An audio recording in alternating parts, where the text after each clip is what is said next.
अब जब बच्चे अगर अपने पाठ्य पुस्तक में अपनी किताबों में साइंस, केमिस्ट्री, फिजिक्स पढ़ेंगे, लेकिन इसके साथ साथ अगर बच्चों के बैग में, स्कूल के बैग में अगर आपको श्रीमद् भागवत गीता और रामचरितमानस की किताब देखने को मिल जाए तो आप चौंकिएगा नहीं।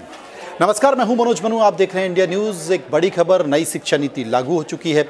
नई शिक्षा नीति में पाठ्यक्रम यानी कि स्कूलों के पाठ्यक्रम में परिवर्तन भी किया गया है। वो परिवर्तन क्या है कि अब 7वीं, 6वीं और 7वीं के जो बच्चे हैं वो अपने स्कूलों में अगर किताब पढ़ेंगे तो उसमें क्या होगा, उसमें होगा श्रीमद् भागवत गीता और रामचरितमानस।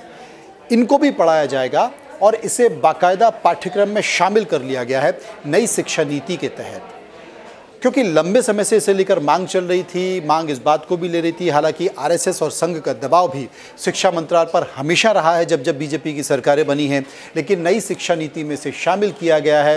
हालांकि तमाम लोग इस बात का विरोध कर रहे थे और इसके साथ साथ एक और जो 11वीं की जो पाठ्य पुस्तक की किताबें हैं NCERT की, उसमें संस्कृत के श्लोकों को भी शामिल किया गया है, क्योंकि संस्कृत के श्लोकों का भी जिक्र उसमें किया गया है, उसे भी पढ़ाया जाएगा।